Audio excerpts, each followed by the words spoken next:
ಬಾಲ್ಯ ವಿವಾಹವನ್ನ ಧಿಕ್ಕರಿಸಿದ್ದ ಬಾಲೆ ವಂಚಕನಿಂದ ಗರ್ಭಿಣಿಯಾಗುವುದರಿಂದ ಮಾತ್ರ ಬಚಾವಾಗಲಿಲ್ಲ. ಈ ಮೊದಲೇ ಬಾಲ್ಯ ವಿವಾಹವಾದ ಬಾಲೆ ತನಗೆ ಇಷ್ಟವಿಲ್ಲದ ಕಾರಣ ಅದರಿಂದ ಬಿಡುಗಡೆ ಹೊಂದಿದ್ಲು. ಕೆಲ ದಿನಗಳ ಹಿಂದೆ ಸ್ನೇಹಿತನ ಜೊತೆ ಪ್ರೇಮಾಂಕುರವಾಗಿತ್ತು. ಮದುವೆ ಆಗುವುದಾಗಿ ನಂಬಿಸಿದ ಆತ ಈಕೆಯನ್ನ ಗರ್ಭಿಣಿ ಮಾಡಿದ್ದಾನೆ. ಗರ್ಭಿಣಿ ಮಾಡಿದ ಗಂಡು ಮಾತ್ರ ಈಗ ಕಾಣೆಯಾಗಿದ್ದಾನೆ.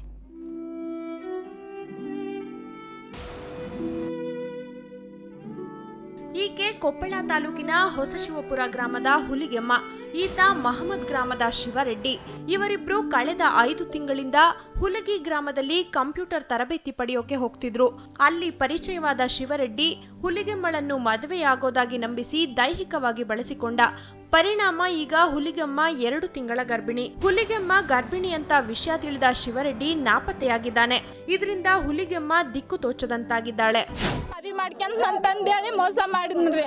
ಈಗ ನಾನು 2 ತಿಂಗಳು ಪ್ರೆಗ್ನೆಂಟ್ ಅದೀನ್ರಿ. ನಾನು ಈಗ ಯಾರ ನನ್ನ ತಂದು ಹೋಗಿ ಕೇಳ್ಬೇಕ್ರಿ. ಇವ್ರು ನೋಡಿದ್ರಿ ಇಲ್ಲಿ ಊರ್ ಜನ ಎಲ್ಲ ಸೇರಿ ಏನಂದ್ರೆ ನ್ಯಾಯ ಕೊಡಿಸ್ತೀವಿ ಅಂತ.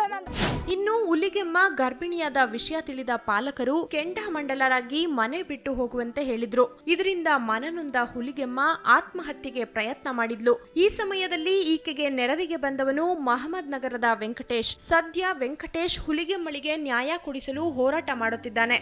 ಈಗ ಅವ್ರ ಮನೆಯವರೆಲ್ಲರೂ ನನ್ನ ಮಗಳು ಇಂಥ ಕೆಲಸ ಮಾಡ್ಬಿಟ್ರು ಅಂತೇಳಿ ಹೊಡೆದು ಬಡೆದೆಲ್ಲ ಅವ್ರ ಅಣ್ಣ ತಮ್ಮರೆಲ್ಲ ಮಾಡಿದಾಗ ಹುಡುಗಿ ನೈಟ್ ವಿಷ ಕುಡಿದ್ಲು ಸರ್. ಆ ವಿಷ ಕುಡಿದ್ಮೇಲೆ ಅವ್ರಿಗೆ ಅಡ್ಮಿಟ್ ಮಾಡಿದ್ರು. ಅಡ್ಮಿಟ್ ಮಾಡಿದಾಗ ಮತ್ತೆ ಹುಡುಗಿ ನನಗೆ ಫೋನ್ ಮಾಡಿತ್ತು, ಅಣ್ಣ ನೀನು ಬಂದು ಹೇಳ್ಬಿಟ್ಟು ಮನೆಗೆ ನೋಡು, ಮನೆಗೆ ಗೊತ್ತಾಯ್ತು ಬಡ್ದ್ಬಿಟ್ರು ನನಗೆ ಯಾರು ದಿಕ್ಕದಾರ ನೋಡಿ ಆಸ್ಪತ್ರೆ ನೋಡು, ನಮಗೆ ತೋರ್ಸಕ್ ಕೂಡ ರೊಕ್ಕಿಲ್ಲ ಅಂತೇಳಿ ಅವರಪ್ಪ ಅವರಮ್ಮನ್ನು ಸತ್ತೋಗಂತ ಕೈ ಬಿಟ್ಬಿಟ್ರು. ಮದುವೆಯಾಗೋದಾಗಿ ಹುಲಿಗೆಮ್ಮಳಿಗೆ ಹೇಳಿದ್ದ ಪ್ರಿಯತಮ ಕೈಕೊಟ್ಟಿದ್ದಾನೆ. ಇತ್ತ ಮನೆಯವರು ಹುಲಿಗೆಮ್ಮಳನ್ನು ದ್ವೇಷಿಸುತ್ತಿದ್ದಾರೆ. ಪೊಲೀಸರಾದ್ರೂ ಅತಂತ್ರವಾಗಿರೋ ಹುಲಿಗೆಮ್ಮಳ ಬಾಳಿಗೆ ನ್ಯಾಯ ದೊರಕಿಸಿಕೊಡ